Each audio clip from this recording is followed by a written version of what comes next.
அடுத்தது 14வது வசனத்துக்கு வந்து வாசிங்க.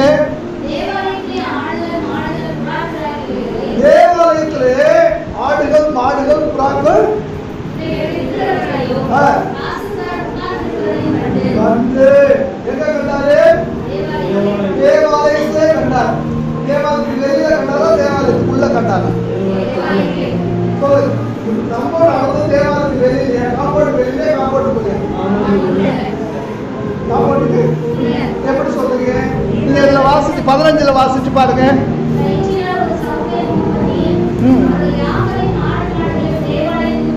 தேவாலயத்துக்கு வெளியே பரப்புனா இதெல்லாம் எங்க நடக்குது? தேவாலயத்துக்கு உள்ள நடக்குது. சரி, இந்த காட்சியை நான் கொஞ்சம் உங்களுக்கு விவரமா சொல்லிடுறேன். தேவாலயம் பார்த்தீங்கன்னா அந்த காலத்துல பிரகாரம் பரிசுத்த ஸ்தலம், மகா பரிசுத்த ஸ்தலம் சொல்லிட்டு ஒரு பெரிய காம்பவுண்ட் வேலை செய்யும். பிரகாரத்துக்குள்ள யாரெல்லாம் வரலாம்? பிரகாரத்துக்குள்ள எல்லாரும் வரலாம். எல்லாரும் ஆடுகள் வரலாமா? மாடுகள் வரலாமா? புறாக்கள் வரலாமா? சொல்லுங்க. பிரகாரத்துக்குள்ள ஆடுகள் வரலாமா? மாடுகள் வரலாமா? புறாக்கள் வரலாமா? ஏன் யோசிக்கிறீங்க? ஆடுகள் வரலாம், மாடுகள் வரலாம், புறாக்கள் வரலாம். எதுக்காக வரணும்? பலி செலுத்துவதற்காக பலிபீடத்துக்கு வர வேண்டும். எங்க வரணும்? வியாபாரத்துக்கு வரலாம். எங்க வந்துருக்குது? இது எங்க வரல? பலிபீடத்துக்கு வரல. கவனிச்சு பாருங்க. நம்ம வந்து அந்த ஆசிரியப்பு கூடாரத்துல ஒரு விசுவாசி வச்சு அந்த நாட்கள்ல கப்பலுக்கு பலி செலுத்துறதுக்கு தேவாலயத்துக்கு வரும்போது வெறும் கையாண்ட செய்யப்படாதா? வரப்படாதா? நீங்க பாருங்களேன், நீங்க ஆண்டவருடைய ஆலயத்துக்குள்ள வரும்போது வெறும் கையாண்ட செய்யப்படாது, வரக்கூடாது. கர்த்தரோட கவலைய நன்மைகள் இருந்து சிலவற்றை காணிக்க என்ன செய்யணும்? கொண்டு வரணும். ஒருவேளை நீ பாவியா இருந்தா உன்னுடைய பாவத்துக்கு ஏற்றபடி ஆட்டையோ மாட்டையோ புறாக்களையோ என்ன செய்யணும்? கொண்டு வரணும். வெறுமே என்ன செய்யக்கூடாது? வரக்கூடாது. இப்ப என்னன்னா, உதாரணத்துக்கு ஒரு பாவி பாளையத்துக்கு போகணும். அவர் என்ன செய்யணும்? தன்னுடைய பாவத்துக்கு ஏற்றபடி ஒரு பலியை என்ன செய்யணும்? இப்போ புறாவே நான் புறா விற்கிறவங்க என்ன செய்யணும்? தேடி போயிருப்பான். ஆடு விற்கிறவங்க என்ன செய்யணும்? தனக்கு மந்தம் இல்லைன்னா அப்படிதான் தேடி போகணும். தேடி போய் இப்போ ஆட்டை பார்க்கணும் வாங்க முடியாது. சாரி, ஒரு வயசு ஆயிடுச்சுன்னா இதுக்கு ஏதாவது பொருள் இருக்குதா, மருந்து இருக்குதா, காயம் இருக்குதா, தழுப்பு இருக்குதான்னு அதை என்ன செய்யணும்? ஃபுல்லா செக் பண்ணணும். இப்போ ஒரு செகண்ட்ல கார் வாங்க போனா எப்படிலாம் செக் பண்ணுவாங்கல்ல, அதை விட மொத்தமா என்ன செய்வாங்க? செக் பண்ணுவாங்க. இப்படிலாம் செக் பண்ணிட்டு அப்புறம் தான் ஆட்டை எங்க கொண்டு வரணும்?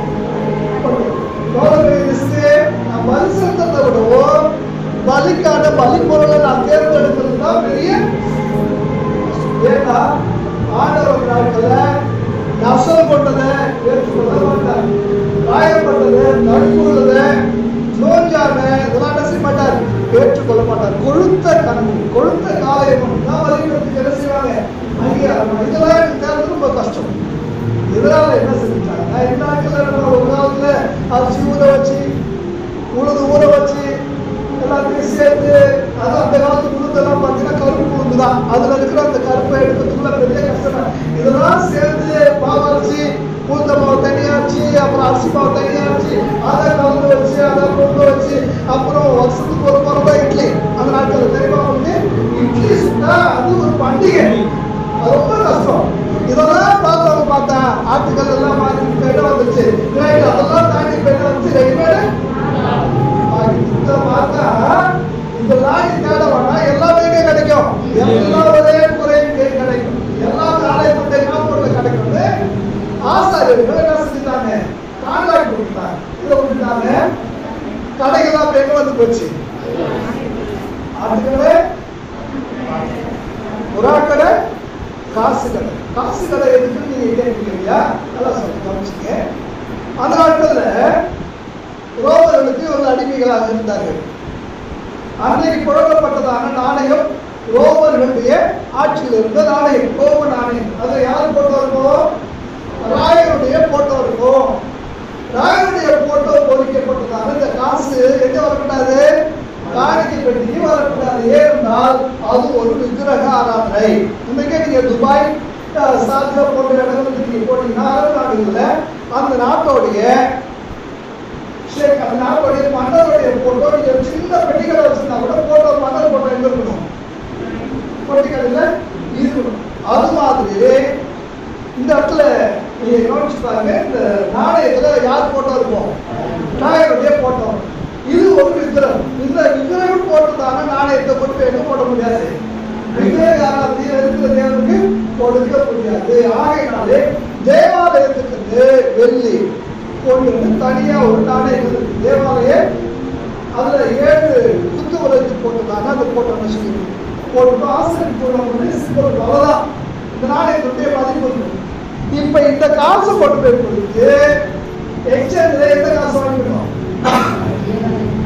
வெளிநாட்டுக்கு போறோம்னா நம்ம ருபீஸை கொடுத்துட்டு டாலர்ஸ் வாங்குறதுக்கு அந்த மாதிரி ஆலயத்துக்கு போறேன் இந்த காசு கொடுத்து எந்த காசு வாங்கலாம், ஆலயத்து காசு வாங்கலாம். இப்ப விக்கிரகம் போட்டதான அந்த காசு இப்ப எங்க இருக்குது, காப்பாட்டு வெளில இருக்கா உள்ள இருக்கா, சாதாரண நினைக்கிறோம். எது வரக்கூடாதுன்னு சொல்லி ஆண்டவர் நினைச்சாரு, எனக்கு மொத்தம் உருவம் மேலே வானத்திலோ கீழே பூமியிலோ பூமிக்கு அடியில தண்ணீரின் ஆழத்துல கூட என்ன செய்யக்கூடாது, ஒன்னே உருவாக்க கூடாது ஆண்டவர் சொல்றாரு. அவ்வளவு சிக்கானது. எந்த வேற தேவனுக்கு உள்ள வரும்போதே நீ வேற தேவனை ராயனை தானே கூட்டு வர, அந்த காசு தானே எடுத்துட்டு எங்க வர, காப்பாட்டுக்குள்ள வந்துருக்கீங்க, தேவன் வருமா வராதா. இப்ப ஆலயத்துக்குள்ள எதெல்லாம் பாக்குறாரு, ஆலயத்துக்குள்ள ஆடுகளை பாக்குறாரு, ஆடுகளை பாக்குறாரு, பணத்தை பாக்குறாரு, பணக்காரர்களை பாக்குறாரு. புரியுதா? இதெல்லாம் பார்த்த உடனே எனக்கு எப்படி வருது, பத்திட்டு வருது. எப்படி வருது, பத்திட்டு வருது. ஆடுகள் பலி செலுத்தப்படுவதற்காக வந்திருந்தால் தேவனுக்கு மகிமை, மாடுகள் பலி செலுத்தப்படுவதற்காக வந்திருந்தால் தேவனுக்கு மகிமை. இந்த பணம் கர்த்தருடைய பாதத்துக்கு காணிக்கையாக வந்திருந்தால் கர்த்தருக்கு மகிமை. ஆனா வந்ததெல்லாம் எதுக்காக வருது, வந்ததெல்லாம் வியாபாரத்துக்காக வருது. இந்த காசு கடைக்காரங்க பார்த்தீங்களா, நீங்க கொண்டு வந்து கொடுத்துட்டீங்கன்னா அவன் தேவாலய பணத்தை கொடுப்பா, இதுல கமிஷன் யாருக்கு, நீங்க மணி டிரான்ஸ்ஃபர் பார்த்தீங்களா 1000 ரூபாய்க்கு 10 ரூபா, 20 ரூபாய் வாங்குறாங்க. அந்த மாதிரி இதை எக்ஸ்சேஞ்ச் பண்ணி கொடுக்குறப்ப அவனுக்கு என்ன உண்டு, கமிஷன். இப்ப ஆலயத்துக்கு வந்திருக்கிறது ஆண்டவரை உயர்த்தக்கூடிய துதியோடு வந்திருக்கிறானா, அவர் பிரகாரங்கள் புகழ்ச்சியோடு, அப்படியா எப்படி வந்துருக்கலாம், எதுக்கு வந்துருக்கலாம், ஆதாயத்துக்காக வந்தவன், வியாபாரத்துக்காக வந்தவன். சரி, ஆடுகளை ஓட்டி வந்துருக்கிறதுக்காக வந்துருக்கலாம். இப்ப அந்த ஆடுகளை அவன் வாங்கிட்டு வந்திருப்பான். ஒருவேளை அவன் வியாபாரி, அவன் எல்லாத்துலேயும் ஆடுகளை கரெக்டா அந்த மாதிரி ஒரு வயசு அந்த மாசு மறுபற்றதெல்லாம் தடுலாம் பார்த்து செலவு பண்ணி கொண்டு வந்துருப்பான். ஒரு ஆட்டு 1000 ரூபாய்க்கு வாங்கியிருந்தான்னா 1000 ரூபாய்க்கு விற்பானா, அவன் விற்பான். அதுக்கு மேல எவ்வளவு கமிஷன் வைக்கணுமோ அவனுக்கு தேவை லாபம். இப்ப சர்ச்சைக்கு வந்துருக்க வந்துருக்கிறான், லாபத்துக்காக வந்திருக்கிறான், ஆதாயத்துக்காக என்ன செஞ்சிருக்கிறான் வந்திருக்கிறான். மாடு ஆடு வைக்கிற அந்த ஆட்டை வைக்கிறவனும் முதலீடு பண்ணி வியாபாரம் பண்றான், மாடு வைக்கிறவனும் முதலீடு பண்ணி என்ன செய்யறான் வியாபாரம் பண்றான். புறா வைக்கிறவன் மட்டும்தான் முதலீடு பண்ணாங்க. புறாவை கொண்டு வந்து என்ன செய்யலாம், கொண்டு வந்துருக்கிறான். நல்லா கவனிச்சுக்க, ஆடு மாடு விற்கிறவன் கார்பரேட் முதலாளி, இவனுக்கெல்லாம் பேங்கர்ஸ், பணம் வச்சிருக்கிற யாரு, பேங்கர். இந்த சிறு விவசாயிகள் சிறு தொழிலாளிகள் யாரு, இந்த முதலாளிகள். இப்ப இந்த இடத்துல தேவனுடைய கோபம் வெளிப்படும். ஆலயத்தை எப்படி ஆகிட்டீங்க, ட்ரேடிங் சென்டரா மாத்திட்டீங்க, மார்க்கெட்டிங் பிளேஸ் என்ன செஞ்சுட்டீங்க மாத்திட்டீங்க, சந்தை கடையை என்ன செஞ்சுட்டீங்க மாத்திட்டீங்க. நீங்க கவனிச்சு பாருங்க, ஒரு காலத்துல பெரிய பெரிய கன்வென்ஷன் கேட்குறீங்களா, பெரிய பெரிய கன்வென்ஷன் போட்டெல்லாம் என்ன செய்யும் நடக்கும். அந்த கன்வென்ஷன் போட்டு நடக்கும் போது பாத்தீங்கன்னா அந்த புஸ்டாலு ஸ்டிக்கரு பேட்ஜ் இந்த மாதிரிலாம் விற்கிறவங்களுக்குலாம் என்ன செய்வாங்கன்னா அப்படியே ஒரு கீத்து கொட்ட மாதிரி போட்டு கொடுத்து அவங்க என்ன செய்வாங்க 5000 2000 சொல்லி கடைக்கு என்ன செய்வாங்க வாடகை வாங்கிப்பாங்க. அந்த கன்வென்ஷன் போட்டு வாங்குவோம் 4 பேர் நிற்பாங்க, ஸ்டிக்கர் கடை நிற்பான், 4 பேர் புஸ்டாலில் என்ன பண்ணுவான் நிற்பான், 4 பேர் பைக் இருக்கிறவங்கள நிற்பான். சொந்த செலவில் சொல்லி வச்சுருக்குதுதான். இங்கே வந்தது எதுக்காக, கன்வென்ஷன்ல அட்டன் பண்ணி அவனுடைய வார்த்தைகளை கேட்கறதுக்கு. ஆனா வந்தவன் எங்க நிற்கிறான், பலிபீடம் தனியா இருக்குங்க, ஆடுகள் தனியா இருக்குது. ஆடுகள் பலிபீடத்துக்கு பக்கத்துல இருக்கணும். ஆசாரியர்கள் பக்கத்துல இருக்கணும். ஆண்டவருடைய வார்த்தைக்கு மகிமையா இருக்கணும். இந்த இடத்துல ஆண்டவருடைய வார்த்தைக்கு மகிமையா இருக்கு. நீங்க மேல அந்த வசனத்துல பாருங்க. அவர் எப்போ போறாரு ஆலயத்துக்கு பாருங்க. 14ஆம் வசனத்தை வாசிங்க, 13 வாசிங்க. யூதருடைய பண்டிகைக்கு அவர் எங்க போறாரு? சர்ச்சுக்கு போறாரு. எங்க போறாரு? எப்போ போறாரு? 2-3 நாளைக்கு முன்னே சில நாட்கள் அங்கே தங்கினார். முதல் வசனத்துல 2-3 நாளைக்கு முன்னாடி எங்க போறாரு? அங்க போறாரு. இப்போ கிறிஸ்துமஸ் முன்னாடி நம்ம என்ன செய்வோம்? 1-2 இரண்டாவது சொல்லுவோம், டெக்கரேட் பண்ணுவோம். இதுதான் நம்முடைய பார்வையில சுத்திகரிப்பு. ஆனா ஆண்டவருடைய பார்வையில பண்டிகை நாள் ஆலயத்தை என்ன செய்யறாரு? சுத்திகரிக்கிறார். இது ஆலயத்தினுடைய சுத்திகரிப்பு. இந்த தேவனுடைய கோபத்தை அவர் வெளிப்படுத்துறதுக்கு முன்னாடி என்ன பண்றாரு? அடுத்த வசனத்தை வாசிப்பாருல, 15 வாசிங்க. ஆங்கிலத்துல பாத்தீங்கன்னா சின்ன சின்ன கயிறுகளால ஒரு சாட்டை பிடிக்கிறார். அந்த சின்ன கயிற்றால கோபம் வந்த உடனே நம்ம ஆட்கள் டக்குன்னு கையில் எடுக்கிறது, தூக்கி போட்டு உடைக்கிறது, எதையாக கோபம் ஒன்று பதறது, கோபம் வந்த உடனே அப்படியே ஒரு மாதிரி படப்படன்னு அவசரப்படுத்தி எதையாவது ஒன்று அப்படிலாம் இல்லை. கோபம் வரும்போது அவருக்கு நிதானம் வருது. நல்லா கவனிங்க. கோபம் வரும்போதுல இப்ப பின்ன எங்க பின்னாடி பின்னாரு, யாரு பின்னலாம், எப்படி பின்னலாம், எல்லாத்தையுமே எல்லாம் இவங்க பின்னா என்ன ஆகும், அவங்கள பின்னா என்ன ஆகும், எல்லா பின்னலையும் உட்கார்ந்து யோசிக்கிறேன். அவங்களுக்கு எனக்கு கோபம் வரும்போது பின்னா இது உட்காந்து டைம் எடுத்துருக்கோமான்னு சொல்லுங்க. கோபம் தான் உட்காந்துக்கலாம். அப்படியே இருந்துச்சு 10 நாள் பேர் என்ன செய்யுது, அப்படியே தலைவர் கோபம் ஆகுது ஆகும்னு கத்துறதுக்கு தான் எடுக்கும். ஆனா இது கோபம் வந்த போது இயேசு என்ன செய்யறாரு? உட்கார்ந்து ஒரு சாப்பியே உண்டு பண்ண உடனே அடுத்த வசனத்தை வாசித்தாங்க. அதே வசனத்துல உண்டு பண்ணி யாவரையும், யாரு ஃபர்ஸ்ட் யாரு? முதல் காரணம் ஆடு மாடு தான் கிடையாது. அது ஓட்டு வந்தா பார்த்தீங்களா?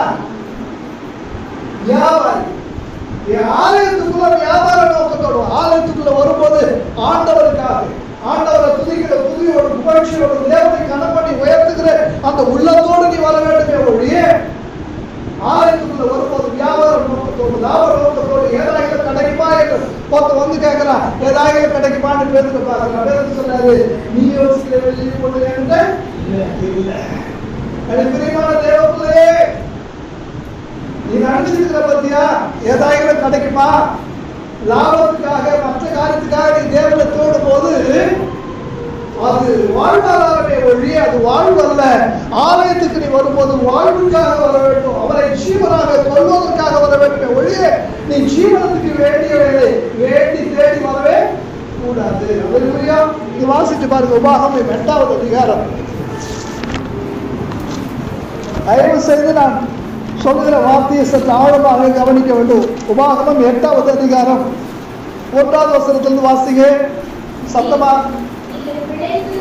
நீங்கள் பிழைத்து பெருகி பிரவேசித்து அதை சுதந்திரிக்கும்படி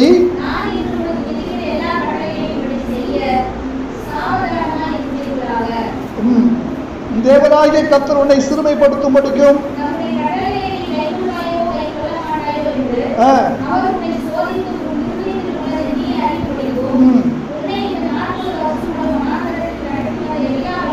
உன்னை இந்த 40 வருஷம் வனாந்தரத்துல என்ன செஞ்சது எல்லாத்தையும் நினைச்சு பாருன்னு சொல்லிட்டு அடுத்த வருஷத்தை பாருங்க. சிறுமைப்படுத்தி வருத்தி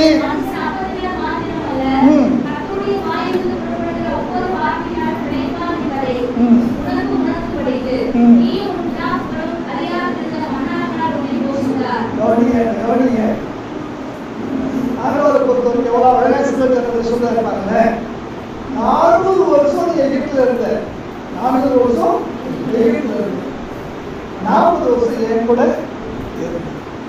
அந்த 400 வருஷத்தையும் பாரு, இந்த 40 வருஷத்தையும் பாரு. அந்த 400 வருஷம் நீ பிழைச்ச, ஆனா பெருகல. நீ உழைச்ச விளைச்சானா என்ன செய்யல வேறுகிற ஆடு மாடுக்கு கூட அவன்கிட்ட என்ன செய்யல கிடைக்கல. சமைக்கிறதுக்கு போதுமான அளவு ஒரு விறகு எகிப்துல கிடைக்கல. ஆனா உழைப்பு, கடினமான உழைப்பு, ஆலோசனைகள் அடிச்சு வரலாம். ஒரு ஜீவன் கஷ்டமாகி சூசைட் பண்ணி கொள்ளக்கூடிய அளவுக்கு அவனுக்கு வேலை அதிகமா இருந்துச்சு எகிப்துல. ஆனா இந்த 40 வருஷம் மனுஷன் அப்பத்தால் மாத்திரமல்ல, உழைப்பினாலே பிழைக்கிறவனாக மாத்திரமல்ல, என்னாலே பிழைப்பான் என்று நான் அவனுக்கு காண்பித்துக் கொடுக்கிறான்னு சொன்னார். அது இல்லையா? 40 வருஷம் பாரு, 40 வருஷம் நீ உழைக்கணும். ஆனா பிழைச்சு நீ உடுத்தி இருக்கிறத நீ துவைக்கல, ஆனா அது வெண்மையா இருக்கு. நீ உடுத்தி இருக்கிறத கிழிஞ்சு போய் துவைக்கல, அது கிழியவே உன்னோட சேர்த்து வளருது.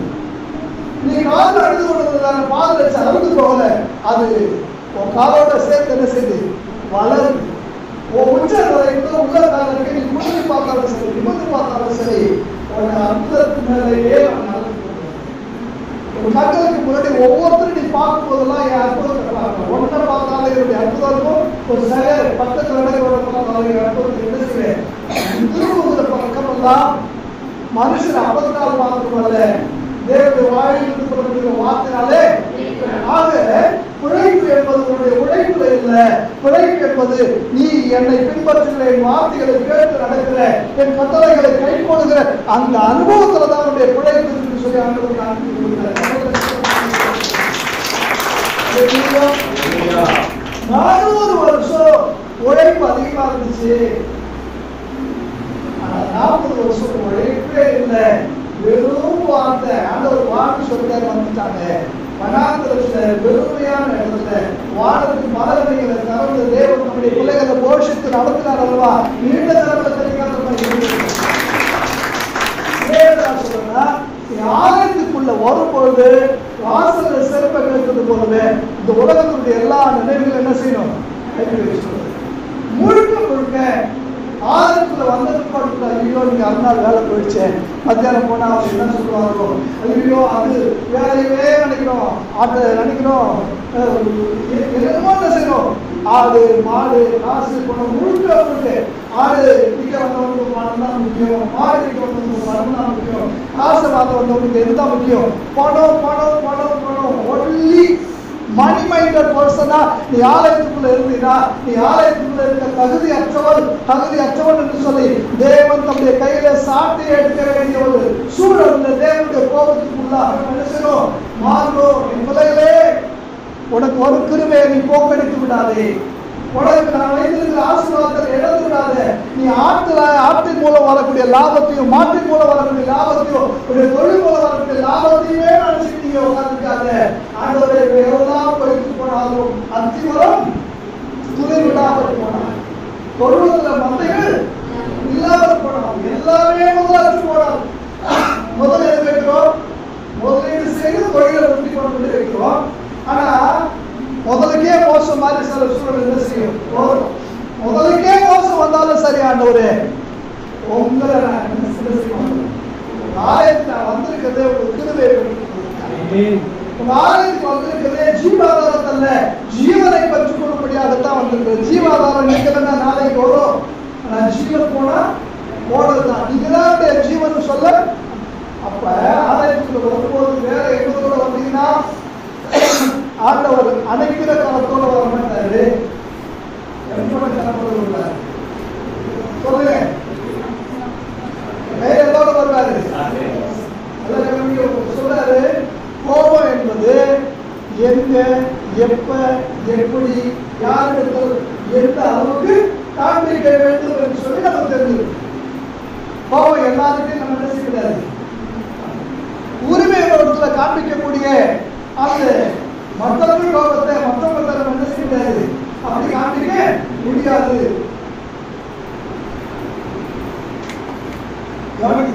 இப்ப ஆண்டவர் சாமி என்ன செஞ்சாரு? இப்ப 15ஆம் வசனத்துல வாசிங்க, யாரெல்லாம் தோன்றாருன்னு.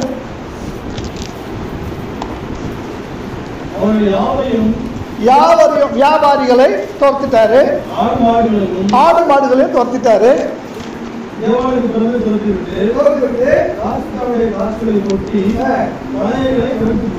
இப்ப யாரு தலைக்கீழ பாத்தீங்கன்னா தலைக்கீழ செஞ்சார், தலைக்கீழ யாருடைய தேர்ல ஆமா மணி சேஞ்ச் எக்ஸ்சேஞ்ச் பண்ணக்கூடிய பணத்தெல்லாம் என்ன செய்யறாங்க ஆகிறத பார்த்தா அப்படியே செவர விடுறாங்க. செவர ஒரு மாதிரி காசு நாலு பக்கம் என்ன செய்யறாங்க. ஆடு மாடுகள்லாம் வந்து பார்த்தீங்கன்னா நான்காவது திசையில் என்ன செஞ்சது குச்சிட்டு ஓடலாம். அப்படி ஒரு சூழ்நிலை. இந்த பலகைய இப்ப பலகையை உடச்சு போட்டாரா கவுத்து போட்டாரா? கவுத்து போட்டாரு. நாளைக்கு வந்து நிறுத்திக்கலாம், நஷ்டம் இல்லை. காசு என்ன செஞ்சாரு? கொட்டிட்டாரு, இழைச்சிட்டாரு. காசுக்கு நஷ்டம் இல்லை, பொறுக்கிக்கலாம். ஆடு மாடுகளை தோத்து விட்டாரு. போய் என்ன செஞ்சுக்கலாம், தேடி குடிச்சுக்கலாம். யாருக்கும் நஷ்டம். அடுத்ததுதான் நடந்தது. ஹைலைட் வாசிப்பார்ல, புறாக இருக்கிறவங்கள நோக்கி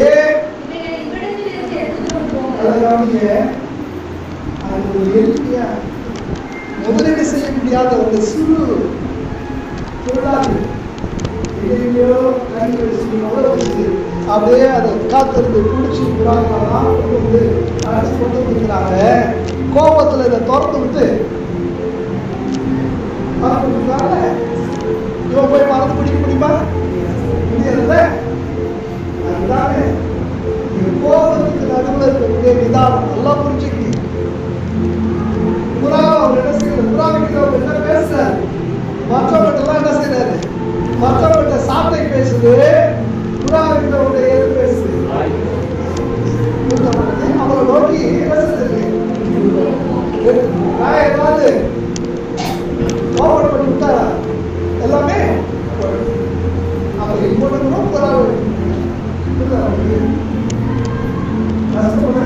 கோபம் வரும்போது எந்த அளவுக்கு யார்கிட்ட காட்டணும்னு சொல்ல என்ன செய்யணும்? இந்த காட்சி முடிந்த பிற்பாடு நான் உங்களுக்கு ஒரு காட்சி நான் சொல்லுவேன்.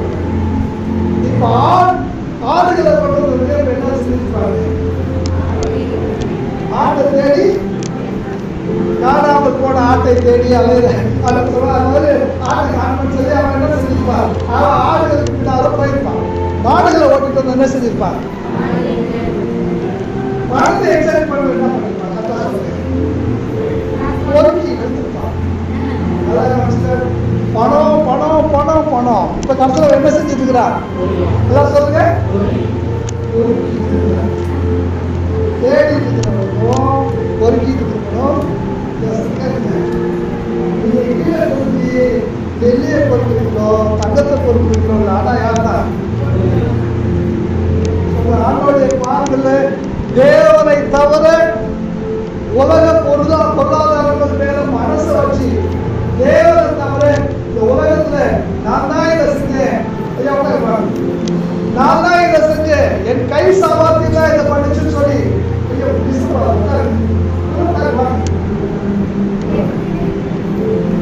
உபாகமம் 8வது அதிகாரம் எடுங்க. உபாகமம் 8வது அதிகாரம்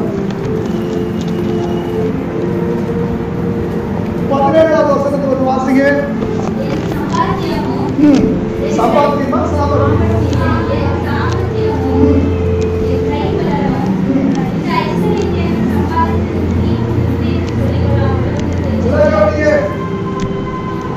உன் சாமர்த்தியம், உன் கைபலன், இதை செய்தது என்ன செய்யாத சொல்லாத. நீங்க நம்ம நினைக்கிறோம், இது நான் கட்டிய வீடு அல்லவா, இது நான் சம்பாதித்து சேர்த்து வச்சு சொத்தால் வாங்கி நினைக்கிறோம். இன்றைக்கு இருக்கிற நான் நாளைக்கு நிலையில்லாதவன். அப்படி இருக்க நான் சேர்த்து வைத்தது யாருடையதாகும்? நானே நாளைக்கு நிலையில்லாத பொழுது என்னுடைய சேமிப்பு, என்னுடைய உழைப்பு, என்னுடைய ஐஸ்வர்யம், என்னுடைய ஆசி இதெல்லாம் யாருடையதாகும்? இதை குறித்து அறிவில்லாதவர்களாக தான் ஆண்டவர் சொன்னார், மதிகளே இன்றைக்கு ராத்திரி இது இல்லாம போயிட்டா இதெல்லாம் யாருடையது? அவங்க நல்லா கவனிங்க. இந்த பணக்காரனை பற்றி அந்த மேல் வசனத்துல நீங்க வாசிப்ப 2வது அதிகாரத்துல 14வது வசனத்தை வாசிங்க.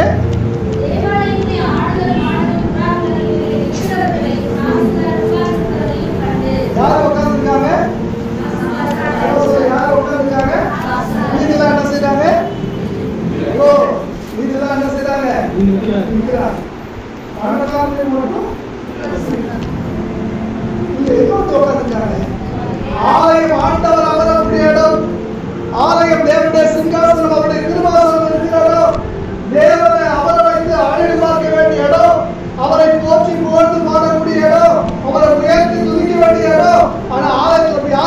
இருக்கா? காசுக்காரன் பணக்காரன் எங்க போனாலும் மகிழ்ச்சியே நான் எடுத்து போக என்ன செய்யறான்? அதனாலதான் பார்த்தாரு பொட்டி அடிச்சுட்ட. இப்ப நீ என்ன செய்? குடிஞ்சு பொறுப்பு என்ன பண்ணு? ஆட்டை தேடி போனவங்க புண்ணிய போகிறது கிடையாது. ஆட்டை தேடி போனவங்க புண்ணிய போகிறது கிடையாது. யாரெல்லாம் புண்ணியணும்? சிலத்துல பந்துக்கு இடையிலாம் என்ன செய்யணும்? அப்படியே சித்தி கேட்க பார்த்துருக்கீங்களா? ஒரு வெள்ளிக்காசு வந்ததுக்கு கட்டில் கடையில் வந்து அது வரைக்கும் கட்டில் கடையில் இருந்தப்பா எத்தனை வருஷம் ஆச்சுன்னே தெரியாது. உடம்புல இருந்து வேலை கொடுத்து என்ன செய்யலாம்? அப்படி கிளீன் பண்ணுது. அப்ப இவனு எவ்வளவு காசு எப்படி கொடுத்து எவ்வளவு மோசம் யோசிப்பார்ல. பொருளாசின் மேல மனதை வைத்திருக்கக்கூடிய தேவனுடைய பிள்ளைகள் ஆண்டவருடைய ஆலயத்தில் இருக்க தகுதியற்றவர்கள் என்று சொல்லி ஆண்டவரே என்ன செய்யறாரா? போட்டுருந்தாரு. என்னங்க ஆலயத்துக்கு வந்தவங்களை வர்றவங்களை வராதீங்கன்னு சொல்லலாமா? ஆலயத்துக்கு வந்தவங்க வெளியில போகணும்னு சொல்லலாமா? நீங்க வருத்தப்பட்டு வாங்க சொல்றவங்களே எல்லாரும் வாங்கன்னு கூப்பிட்டீங்க, வந்த பிற்பாடு பேதான் அடிக்கிறீங்க. செய்யலாமா? அன்புள்ளவர் தான். ஆனா அதே சமயத்துல நீதி உள்ளவர். நான் இந்த பணக்காரங்களை பத்தி இன்னொரு வசனத்தை கூட வாசித்தோம். யாக்கோபு 2வது அதிகாரம் 1வது வசனத்திலிருந்து வாசிங்க. என் சகோதரரே, மகிமையுள்ள நம்முடைய கர்த்தராகிய இயேசு கிறிஸ்து மேலுள்ள பட்சபாதத்தோட பற்றிக் கொள்ளாதீர்கள். ஆலயத்துக்குள்ள பட்சபாதம் என்ன செய்யக்கூடாது? இருக்கக்கூடாது. வாசிங்க. ஏனெனில் ஆமா கையில ஒருத்தர் என்ன செய்யறாரு? அப்படியே பலபலப்பா ஒரு மோதிரம் போட்டுட்டு வராரு. அப்படியே கோட் சூட் போட்டுட்டு ஒருத்தர் வராரு. இல்ல என்ன செய்யறான்? குங்குமம் வரைக்கும் வரா. அந்த குங்குமோட சைடுல வச்சு கொஞ்ச நேரம் ஆலயத்துல வந்து உட்காரலாம்னு சொல்லி என்ன செய்யறான்? வரா. இப்ப பணக்காரனையும் உட்கார வைக்கணும். யாரையும் உட்கார வைக்கணும்? உட்கார வைக்கணும். ஆனா பணக்காரன் சேர்ந்து உட்கார வச்சுட்டு அந்த குங்குமங்களோட மாளிகையை பார்த்து அழுக்கா இருக்கிறான். உடச்சிட்டா இவருக்கு என்ன ஆயிடும்? அழுக்காயிடும். அவர் பக்கத்துல போய் உட்காந்து அவருக்கு கௌரவப்படுத்துறேன்னு இப்படி அங்க உட்காந்து என் காலேஜ்ல வந்து வசனெல்லாம் வாசிப்பாங்க.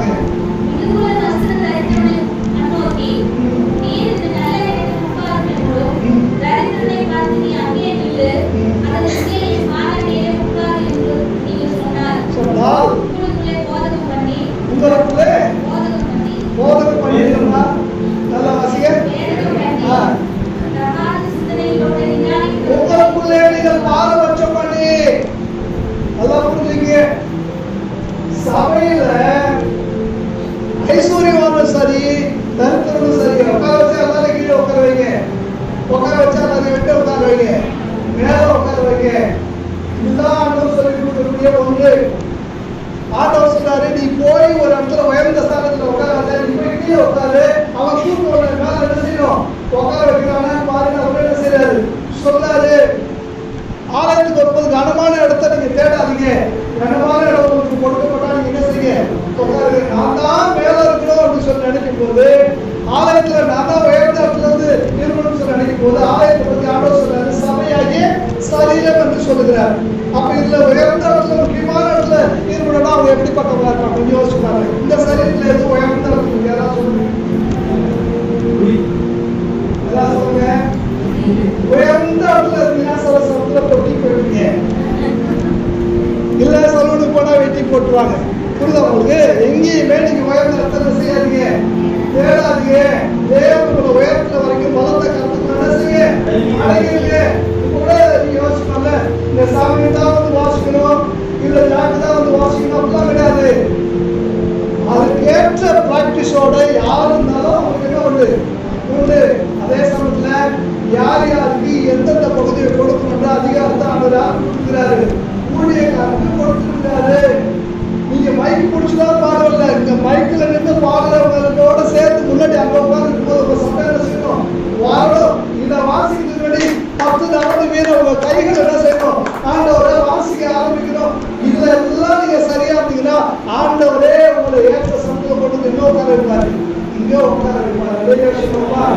இங்கே யாருக்கு எந்த பட்சபாதமும் எந்த பட்சபாதமும் கிடையாது. அப்படி நீங்க பாத்தீங்கன்னா இயேசுவே ஒரு பெரிய பட்சபாதம் பண்றவர் தானே. 82 சீசர்கள் தான் இயேசு. எத்தனை சீசர்கள் தானே? 72 சீசர்கள் தான். அதுல எத்தனை பேர் முக்கியமானவங்க? யார் யாரு? பேதுரு, யோவான். இதுல யார் ரொம்ப முக்கியமானவங்க? யோவான் அன்பானவர் முக்கியமானவர்கள். நல்லா கவனிச்சுங்க. யோவான் அன்பானவர். யார் முக்கியமானவர்? உண்மையான சபையை சொன்னாரா இல்லையா? அப்ப யோசிச்சு பாருங்க. அப்ப மற்ற சிஸ்டருடைய மனசு எப்படி இருக்கும்? நான்லாம் எத்தனை பேர் இருக்கிறோம், ஓ மேலதான் என் சபையை கட்டணும் அவர் என்ன செய்யறாரு சொல்றாரு. அவரை பரவாயில்ல புரிஞ்சிருப்பாங்க. இல்ல, யார் யாரை எங்கெங்கே வைக்க வேண்டும், யார் யாருக்கு என்னென்ன தகுதி இருக்கு என்பதை தேவன் என்ன செய்ய ஆசிரியர் கூடாரத்தை கட்டுறதுக்கு அன்னைக்கு ஏராளமான கார்பெண்டர்ஸ் இருந்தாங்க. ஆண்டவர் 2 பேர் தான் தெரிஞ்சுட்டார். பெசலேலும் அவர் என்ன செஞ்சார்? அவங்களுக்கு அப்படி ஞானத்தை கொடுத்து அவர் என்ன செஞ்சார்? கட்ட வச்சார். தேவன் பட்சபாதம் உள்ளவர் அல்ல. ஆலயத்துல அவர் பட்சபாதம் உள்ளவராக இருந்தது போல எல்லாரும் என்ன செய்யணும்? பட்சபாதம் இல்லாதவராக என்ன செய்யணும்? இருக்கணும். ஆனா இந்த ஆலயத்துக்குள்ள நீங்க பாத்தீங்கன்னா ஆண்டவர் துதிக்க ஒரே கூட்டம் இல்லை, ஆண்டவருக்கு பரிசலவர்களுக்கு கூட்டம் இல்லை. எல்லாம் என்னதான் இருக்குது? ஆடுகள் இருந்து, மாடுகள் இருந்து, புறாக்கள் இருந்து, வியாபாரிகள் என்ன செய்யறாங்க? அப்ப இந்த ஆலயம் தேவனை தொழுது கொள்கிற கூட்டத்தால என்ன செய்யற? அதுதான் யாருக்கு கோபம்? அதுதான் ஆண்டவருக்கு கோபம். அப்ப ஆலயம்னா என்னன்னு அவர் சொல்றார். வாசிச்சு பாருங்க. 2வது அதிகாரத்துல 2வது அதிகாரம் 19 வசனத்தை வாசிங்க.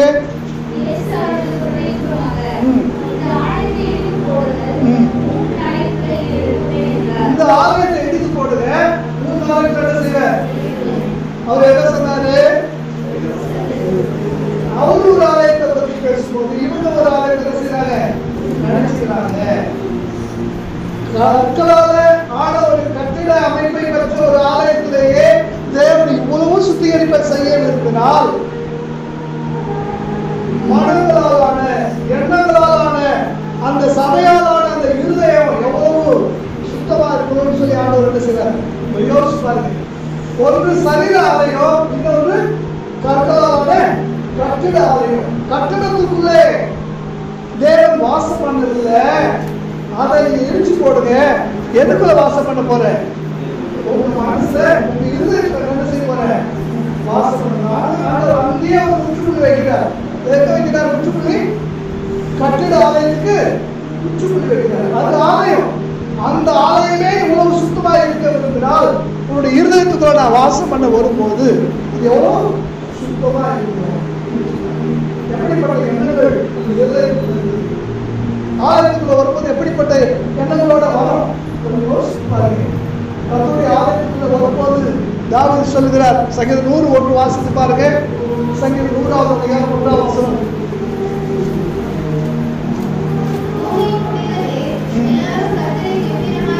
எல்லாரும் கர்த்தருக்கு கம்பீரமாய் பாடுங்கள், மகிழ்ச்சியோட கர்த்தருக்கு ஆராதனை.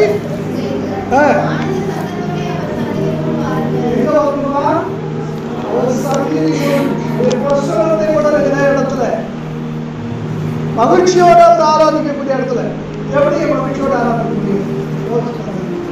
ஒரு வாரம் நமக்கு ஏற்பட்ட எவ்வளவு பிரச்சனை, எவ்வளவு ஒரு கஷ்டம், எவ்வளவு வேதனையோட ஆலயத்துக்கு வரும். ஆனா ஆண்டவர் சொன்னாரு, நீ ஆலயத்துக்குள்ள வரும்போது அது எல்லாத்தையும் என்ன செஞ்சிடணும்? அது எல்லாத்தையும் தூக்கி போட்டு நீ மகிழ்ச்சியோட என்ன ஆராதனை பண்ணுனீங்கன்னா நான் மகிழ்ச்சியோட உன்னுடைய எல்லா துக்கத்தையும் சந்தோஷமாக நான் மாற்ற போகிறேன். நீ எதை நினைச்சிட்டு இருக்க? எதை நினைச்சிட்டு நீ மூஞ்ச தூக்கி வச்சிருக்கிற? ஆலயத்துக்கு வரும்போது அண்ணா மூஞ்ச தூக்கி வச்சுட்டு தான் வந்தா. ஆனா ஆலயத்துக்குள்ள வந்த பிற்பாடு அந்த பிரசனத்தை வளர்ந்த பிற்பாடு ஒரு மகிழ்ச்சி அவருடைய முகத்துக்குள்ள வந்துச்சு. ஆலயத்துக்குள்ள போறப்ப முகத்தை பார்க்குவேன், வெளியில வரப்ப இருக்கிற முகத்தை பார்க்கனா இது அந்த முகம் இல்லையே. இது என்ன? இது அந்த வாயில் இல்லையே, இது வேற வாயில் சொல்ற மாதிரி. இது அந்த முகம் இல்ல, இது வேற முகம். இது தேவ பிரசனத்தால் நிறைந்த முகம். இது மனித மகிழ்ச்சியை தொலைத்து போய் தேவ மகிழ்ச்சி பெற்றுக் கொண்டதான எதையும் பெற்றுக்கொள்ள முகம். முகத்தின் அழகு அழகு ஆலயமாக இருந்தால் முகம் தேவனுடைய பிரசனத்துக்கு வெளிச்சமாகும். அல்லேலூயா. கவனிக்கிறீங்களே, நீங்க இப்ப இதுல வாசிச்சு பாருங்க. 17ஆம் வசனத்தை வாசிங்க. 2:17. உங்களுடைய வீட்டை குறித்து உண்டான பக்தி வைராக்கியம். கவனி, உங்களுடைய வீடு அதுக்கு பேர் தான் ஆலயம். நான் சொன்னேன், நான் குடியிருந்தா அது பேர் என்னது? வீடு. ஆண்டவர் குடியிருந்தா அது பேரு ஆலயம். நான் குடியிருக்கிற வீட்டையே நான் பெருக்கி சுத்திகரிச்சு எல்லாமே எப்படி வச்சுக்கிறோம்? எல்லாமே எப்படி வச்சுக்கிறோம்? நீங்க வாசிச்சு பாருங்க. 2 சாமுவேல் 23ஆம் அதிகாரம்.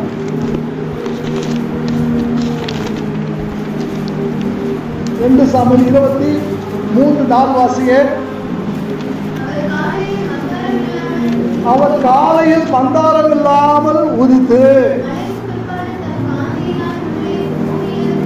முளைக்க பண்ணுகிற சூரியனுடைய விடியற்கால வெளிச்சத்தை போல என்றால் என்னுடைய வீடு தேவனிடத்து. என்னுடைய வீடு எப்படி இருக்குது? காலையில எப்படி சூரியன் மூஞ்சி கழுவாம எழுப்பி வெளில வந்தா சொல்லுங்க. சூரியன் மூஞ்சி கழுவாம வெளில வரும்போது பார்த்தீங்கன்னா சூரியன் இருக்கும், ஆனா மழை வர்ற மாதிரியே மப்பும் மந்தாரம் பார்த்துருக்கீங்களா? காலையில் சூரியன் மப்பும் மந்தாரத்தோட என்ன செய்யறதில்ல, வெளிக்கிறதுல அப்படியே முகத்தை கழுவிட்டு அப்படியே கோயில் நோய் போட்ட மாதிரி வெளில வரும்போது ஒரு மனோலனை போல அது என்ன செய்யுது, வருது. அப்ப காலையில எழுப்புற நீங்க எப்படி எழுப்பணும்? மப்பும் மந்தாரம் அப்படியே சில பேர் வெளில வந்து அப்படியே கொண்டு வந்து இப்படி ஒரு நல்ல விஷயம் இந்த பக்கம் இந்த பக்கம் ஒரு நல்ல விஷயம் வீசம் இருக்குது. சுத்து பார்க்கலாம் தெரியுது. அது கேட்டா இந்த ஒரு நம்ம சைட்ல போனோம்னா அந்த போட்டோ அந்த மாதிரி மப்பு மந்தாரமா இல்ல. காலையில எழுப்பும் போது எப்படி இருக்கணும்? காலையில சூரியன் எப்பவும் பிரகாசத்தோடு அது எழுப்புதோ அந்த மாதிரி காலையில. ஆனா நம்ம தான் காலையில எழுப்புது. காலையில 8 மணிக்கு வெளில சூரியன் வந்து ரொம்ப நேரம் ஆட்சி போனா அப்பதான் என்ன செய்யணும் இல்ல. காலையில சூரியன் எழுப்பதற்கு முன்னதாகவே கண்விழித்து பிரகாசிக்க வேண்டிய உங்க மேலதான் கர்த்தருடைய மகிமை செய்யும். அடுத்து பார்த்தீங்கன்னா அதுல வசனம் போட்டிருப்பாங்கல்ல, மழைக்கு பிற்பாடு தன் காந்தியினாலே புல்லை பூமியிலிருந்து. ஆமா, மழைக்கு பிற்பாடு அந்த சூரியனுடைய அந்த கதிரை வந்து பார்த்தா அது வரைக்கும் நீங்க வெறும் கட்டாதைய பார்ப்பீங்க. ஒரு மழை பெய்ஞ்சதுக்கு பிற்பாடு எங்க இருந்தாலும் பரிசீலிச்சு இந்த புல்லு பூண்டு எப்படிதான் பழகுது யாருக்குமே தெரியாது. அப்படியே பழகிற 4 மழையில கடற்கரைக்கு ஒரு ஜான் என்ன சொல்லுவோம். ஆச்சரியமா இருக்குல்ல, என்ன இருக்குது? மழைக்கு பிற்பாடு தன்னுடைய பார்வையினாலே அந்த பசுமையான போர்வையை பூமியிலே முறைக்கப்படுகிற அந்த சூரியனுடைய கதிர்கள் போனதா காலையில எழுந்திருச்ச உடனே வீட்டெல்லாம் பெருக்கி சுத்தம் பண்ணி வெட்டாந்த மாதிரி இந்த குப்பைலாம் எடுத்து அப்படி அப்படியே தண்ணி வச்சு தொடச்சிட்டு வீட்டில் பார்த்து எப்படி இருக்கணும்? இன்றைக்கு தான் கட்ட வீட்டு மாதிரி என்ன செய்யுமா? என் வீடு இப்படி இல்லாதோ என்று சொல்லி தான் என்ன செய்யறாரு சொல்றாரு. இப்படி வீட்டை குறித்த பக்தி வைராக்கியம் பண்ணை என்ன பக்தி, என்ன வைராக்கியம்? பக்தி என்ன? பக்தி என்பது என் ஒருவனை சார்ந்து, வைராக்கியம் என்பது எல்லாருக்கும் முன்னாடியே மாதிரியாக ஒரு நல்ல கவனிக்கும். பக்தி நாளைக்கு வரங்க நான் போறேன், அது பக்தி. ஆனா சாட்சியா எல்லாருக்கும் முன்னாடி நான் நிக்கிற பாருங்க, 5 பேர் தான் வைராக்கியம் சொல்லலாம். இப்ப போய் இதை மாதிரி சொல்றேன். 7 மடங்கு அக்கினி சூடாக்கப்பட்டுருச்சு. இப்ப சாப்பிட்ட பேச யாருக்கு தூக்கி போட போறாங்க. இப்ப இவங்க கொஞ்சம் மடங்கு சொல்ல போது சொல்றாங்க, நாங்கள் ஆராதிக்கிற எங்கள் தேவதங்களை தப்பு வைக்க இது பக்தி. தப்பு வைக்காமல் போனாலும் பரவாயில்லை என்பது வைராக்கியம். பக்தியோட தான் எல்லாம் ஆலயத்துக்கு வந்தாங்க. எல்லாரும் பக்தியோட தான் வந்தாங்க. ஆனா வைராக்கியத்தோட பக்தி உள்ளவர்கள் யாரு எப்படி போனா எனக்கு என்ன கோபி இருந்தாங்க, பிரகாசம் இருந்தாங்க, நான் போராட போயிடுவாங்க. ஆனா வைராக்கியத்தோட வரக்கூடியவங்க ஆலயத்துல முன்பாதையா இருந்தால் என்ன செய்யணும்னு நினைப்பாங்க, சுத்திகரிக்க வேண்டும் சொல்லி நினைப்பாங்க. இங்க ஏசு அப்படிதான் வராது. சாதாரணமான மனுஷனாதான் அது வரைக்கும் அவர் யாரும் பெருசாலும் தெரியாது. அந்த வைராக்கியத்தினால அவருக்கு செஞ்ச காரியத்தை பார்த்தோன்னே சங்கீதம் 69 திருக்குறள் வந்துச்சா? பிள்ளைக்கு வந்துச்சா? வீட்டை கொடுத்த பக்தி வேலை பட்சி தொழில் எழுதிய வசனம் கத்துடைய ஆலை உள்ள வரும்போது வீட்டை சொல்றேன், உள்ள வரும்போது எந்த லாபத்தையும் எடுக்கிறாங்க, ஆதாயத்துக்காக வராது. தேவனே தேவைக்காக நான் வரவில்லை, நீங்க தான் என்னுடைய தேவைன்னு வந்திருக்கிறேன். தேவைக்காக வரல, நீங்க தான் இருக்கு தேவைக்காக வந்திருந்தா இன்னைக்கு எனக்கு தேவைக்கு கிடைச்சிடும், நாளைக்கு தேவைக்கு நான் இங்க போறேன். வாழ்வாதாரம் நிரந்தரம் நமக்கு தேவை, வாழ்வாதாரம் நிரந்தரம் தேவை. ஆனா ஜீவன் எப்பவுமே இருக்க வேண்டும். அதே நேரம் சொல்லுவோமா? அதனால ஆண்டவர் சொன்னாரு, நீங்க ஜோப் பண்ணுறது ஜோப் பண்ணுமா, பரமபலம் இருக்கிற பிதாவே, அதுக்கு ராஜ்யம் சுத்த பரமபலம் செய்யப்படுவது போல செய்யப்படுவதாக அந்த ஆதாரத்தை வாழ்வாதாரத்தை இன்னைக்கு எனக்கு தாங்க, நாளைக்கு நான் இருந்தா நான் என்ன செய்யறேன் கேட்டு வாங்கி சொல்லுவோமா? அல்லேலூயா. இதெல்லாம் எனக்கு இங்க வேணும், உள்ள உணவு உள்ள உடை இங்க வேணும். ஆனா ஜீவன் இங்கேயும் நிச்சயமாக அங்கேயும் அது தேவைப்படுகிறது. தேவனுடைய ஆலயத்துக்கு வரும்போது ஜீவாதாரத்துக்காக நான் வருகிறேன்னா தேவ ஆதாரத்துக்காக நான் வருகிறேன். என் தேவைகளுக்காக நான் விண்ணப்பிப்பதற்காக ஆலயத்துக்கு இல்லை, விண்ணப்ப ஆலயத்துக்குள்ள வரக்கூடாது. நல்லா கவனிச்சிங்க. உங்க கண்ணீரோ விண்ணப்பமோ அழுகையோ போல ஆண்டவர் நீயோ ஜெபம் பண்ணும்போது ஆலயத்துக்குள்ள என்ன செய்? ஓ அந்த பார்க்கிற பிதாவுக்கு என்ன பண்ணு, ஜெபம் பண்ண அவர் வெளியேறமா பதில் கொடுப்பார். ஆலயத்துக்கு போய் ஜெபம் பண்ண சொல்லுங்க. அதனால புதிய பாட்டுல நீங்க நினைக்கிறதுக்கு வேண்டிக் மேல அவர் செய்யணும்னா நீங்க அவரை வேற யாரும் நினைக்கிறது, அவரோட ஜீவனை நினைங்க, அவரை உங்களுக்கு தேவையா நினைங்க, அவர்தான் உங்களுக்கு எல்லாமே என்ன செய்யுங்க நினைங்க. ஆலயத்துக்கு வருகிற அனுபவத்தை தாண்டி இந்த ஆலயம் இடித்து விடாத படிக்க நீங்க செய்ய. 46 வருஷம் கட்டப்பட்ட ஆலயம் இது இடிச்சு எப்படி 3 நாளைக்குள்ள கட்டுறீங்க? அவர் எந்த ஆலயத்துக்கு குறித்து பேசுறாருன்றதே வந்தவங்களுக்கு என்ன செய்யல புரியல. நீங்கள் ஆலயங்களா இருக்கிறீர்கள், தேவ ஆலயம் முதலில் வாசமா இருக்கிறீர்கள் இருக்கிறார்கள் எல்லாமே போகும். அதே விஷயம்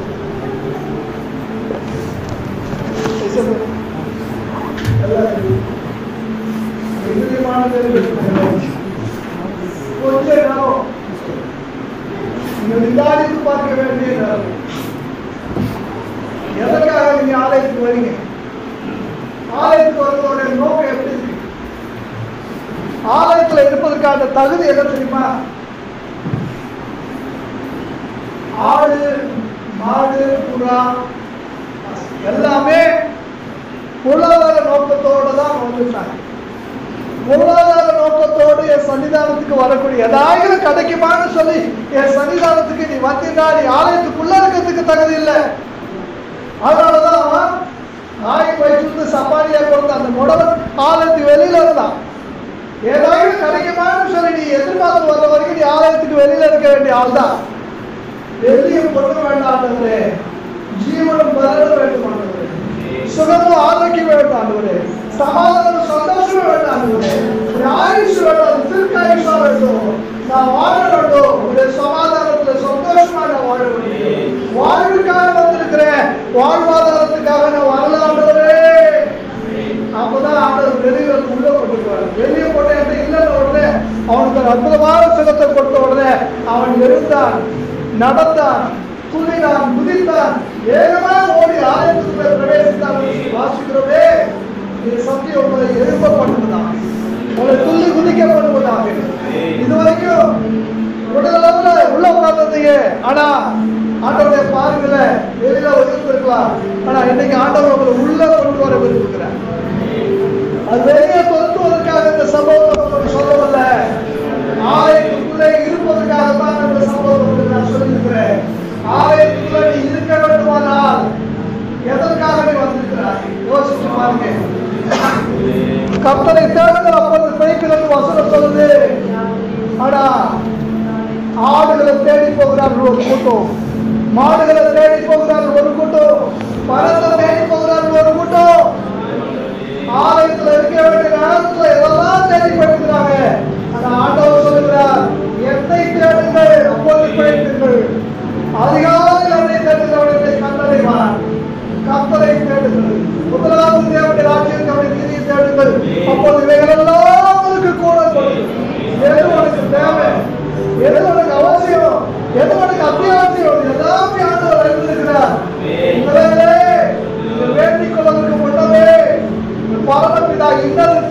என்று அவர் அறிந்திருக்கிறார். அறிந்தவருக்கு முன்னாக நின்று கொண்டிருக்கிற எனக்கு பிரியமான கர்த்தருடைய பிள்ளைகளே, நீங்க தான் இருக்கிறப்பா நான் தேவனுடைய ஆலயத்துக்குள்ள இருக்கிற தகுதி கொடுத்துங்க.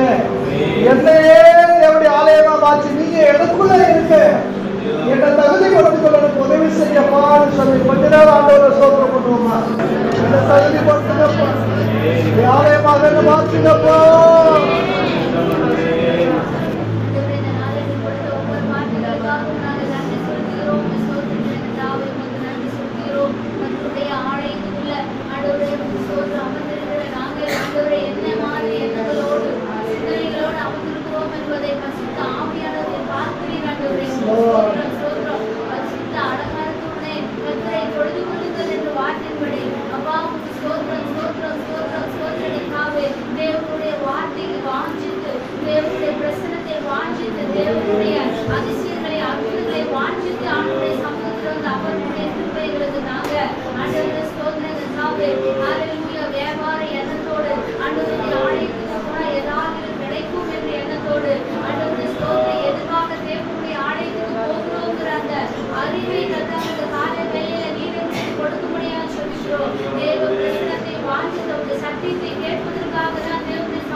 ஆலயத்துக்கு வந்த பிற்பாடு ஆலயத்துக்குள்ளே இருக்கும்போது உலக காரியங்கள் நினைவுக்குள்ள வந்து வசனத்தை கேட்க விடாதபடிக்கு பல சிந்தனைகள் எங்களை அலைவாய வைத்துக் கொண்டிருக்கிற சொல்லலாம் தெரியலையா? உலக கவலைகளை தூக்கி எறிந்து தேவரே நம்மளுக்காக வைத்திருக்கிற கிருபைகளை பெற்றுக் கொள்கிற இடமாக நீங்க மாற்றினப்பா. பொய்யான மாயை பற்றிக் கொண்டு இது அனுப்புகிற கிருபை இழந்து விடாதபடிக்கு மெய்யான சத்தியத்தில் வளரபடி பிள்ளைகளுக்கு அனுக்கிரகம் பாராட்டு செபிக்கிறேன். ஊழியராகி அடியான் பரிசுத்தாவின் நாமத்துல ஒவ்வொருவரையும் வாழ்த்தி ஆசீர்வதிக்கிறேன். இயேசுவின் நாமத்தில் ஜெபம் நல்ல பிதாவே. ஒரே குரல்ல எல்லாரும் சேர்ந்து சொல்லுவோமா?